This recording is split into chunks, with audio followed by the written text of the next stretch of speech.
Good morning students, मैं जय पटेल एक नई वीडियो में आप सबका स्वागत करता हूं। तो हमने जो एक बड़ा सा चैप्टर स्टार्ट किया है कंट्रोल एंड कोऑर्डिनेशन, उसको हम छोटे छोटे हिस्सों में डिवाइड करेंगे और उसी छोटे छोटे हिस्से में डिवाइड करते वक्त हमने एक छोटा सा टॉपिक आपके सामने लेके आया है। पिछले वीडियो में हमने कवर किया था नर्व सेल और राइट नाउ आज की जो वीडियो है एक छोटे से वीडियो में हम कवर करने वाले हैं नर्वस सिस्टम। लेकिन कौन सी नर्वस सिस्टम बेटा? जो प्रेजेंट रहती है हाइड्रा के अंदर। किसके अंदर? हाइड्रा के अंदर। क्योंकि हम जानते हैं बेटा कि पूरी की पूरी जो अर्थ है उस पूरी की पूरी अर्थ में सिर्फ हम अकेले तो नहीं है जिनके पास नर्वस सिस्टम रहेगा, नहीं, हमारी जैसी तो नहीं, लेकिन उनके पास भी कोई ना कोई ऐसी चीज रहती है जो बॉडी को कंट्रोल करने के लिए मदद करती है। तो अपना एक छोटा सा टॉपिक है जो 5 से 6 मिनट के अंदर कंप्लीट हो जाएगा, वो है नर्वस सिस्टम इन हाइड्रा। ये छोटा सा टॉपिक जो रहता है ना, इसमें बच्चे फेल हो जाते हैं, इसमें उनके पसीने छूटते। अरे बस जितना सामने दिख रहा है उतना ही लिख के आना है, उतना ही है आपकी nervous system in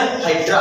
let's start with the diagram, let's start with the notes. अभी पहला ही पॉइंट कुछ डिफिकल्ट नहीं, फालतू की बड़बड़ कुछ नहीं होगी, एकदम आसान। Hydra having a diffused nervous system. Sir यही से हो गई हमारी शुरुआत। क्या है ये डाइफ्यूज्ड नर्वस सिस्टम? मैं बताता हूं कि डाइफ्यूज्ड नर्वस सिस्टम क्या है।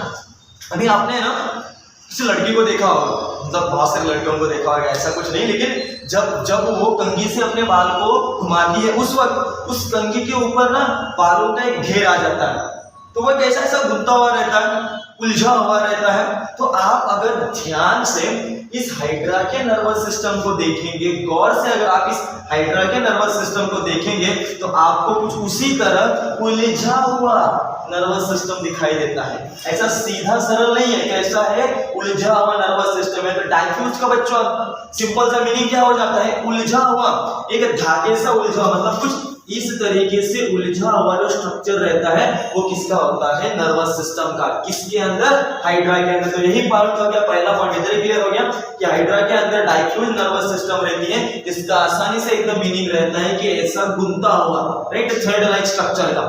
आगे क्या बोला है?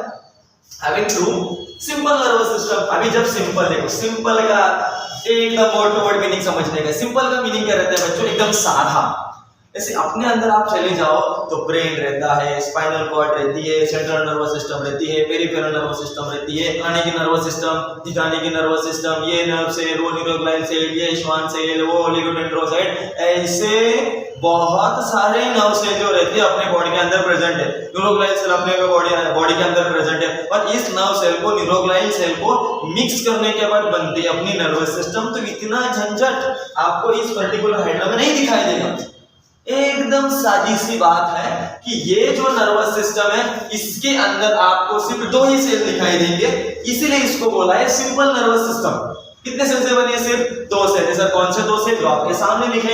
एक सेल को हम नाम देते हैं सेंसरी सेल। क्या नाम देते हैं? Sensory cell. और दूसरे को नाम देते हैं नर्व सेल। बस इतने ही 2 सेल को पढ़ लिया, इसका मतलब हाइड्रा के अंदर जो नर्वस सिस्टम है उस नर्वस सिस्टम को समझ लिया। अभी पहली बात क्या बोला है? सेंसरी सेल्स, ये जो हाइड्रा है ना इसके टेंटेकल्स में डिस्ट्रीब्यूट रहते हैं और जो नर्व सेल है इसके पूरे के पूरे बॉडी के अंदर डिस्ट्रीब्यूट रहते हैं। सर ये क्या है? समझाता हूं। अगर आप ध्यान से देखोगे तो आपके जो एक पर्टिकुलर बॉडी है, इस बॉडी के अंदर आपको सिर्फ 2 ही पार्ट दिखेंगे। पहला पार्ट तो आपको दिखाई देगा, ये जो पर्टिकुलर बॉडी है ये बॉडी दिखाई देगी। उसके बाद जो सेकंड पार्ट आपको दिखाई देगा वो है इस हाइड्रा का अपर वाला पार्ट। तो यहाँ पर एक वर्ड बोला है, कौन सा वर्ड बोला है? टेंटेकल्स। तो आपको ये जो अपर वाला पार्ट दिखाई देता है, इस अपर वाले पार्ट को बोला जाता है टेंटेकल्स।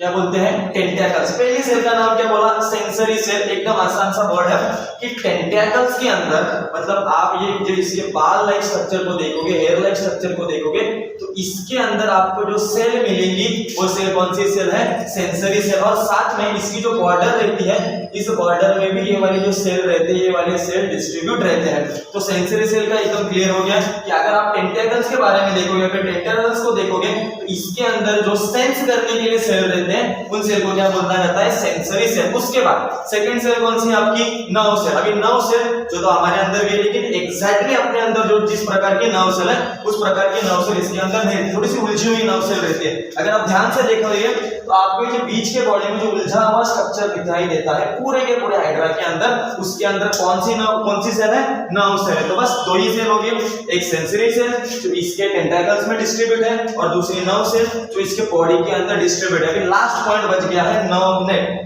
नर्व नेट क्या रहता है, जब आप इस स्ट्रक्चर को ध्यान से देखोगे तो आपको समझ में आएगा कि ये जो स्ट्रक्चर है वो ऐसा आपस में एकदम उलझा हुआ है। स्टार्टिंग में हमने देखा कि इसकी नर्वस सिस्टम कैसी है, डाइफ्यूज नर्वस सिस्टम है, तो उलझी हुई नर्वस सिस्टम है। तो ये जो उलझी हुई नर्वस सिस्टम है, ये जो उलझा हुआ धागे जैसा आपको स्ट्रक्चर दिखाई देता है, इसी को बोला जाता है नर्व नेट। तो बस इतने ही टॉपिक है, इसके अलावा कोई भी टॉपिक नहीं। क्या सीखा, सबसे पहले हाइड्रा की डायग्राम ड्रॉ करने की है। हाइड्रा की जो नर्वस सिस्टम रहती है वो रहती है डाइफ्यूज, डाइफ्यूज का अंदर रहते हैं एकदम गुंता हुआ, फैला हुआ। दूसरा क्या बोला आपको कि एकदम सिंपल से नर्वस सिस्टम है। सिंपल नर्वस सिस्टम क्यों है, क्योंकि इसके अंदर सिर्फ आपको दो सेल दिखाई देंगे। पहले सेल का नाम है सेंसरी सेल, दूसरा सेल का नाम है नर्व सेल। सेंसरी सेल इसके टेंटाकल्स में रहते हैं और जो नर्व सेल पूरे की पूरी बॉडी में फैले हुए रहते हैं। और ये नर्व सेल आपस में इस तरह का एक स्ट्रक्चर तैयार करते हैं जो आपको नेटवर्क जैसा दिखाई देता है। तो इसी नर्व सेल के नेटवर्क को बोला जाता है नर्व नेट। क्या बोला जाता है, नर्व नेट। तो आपका जो पहला टॉपिक है कंट्रोल एंड कोऑर्डिनेशन का, नर्वस सिस्टम इन हाइड्रा, ये खत्म हो गया।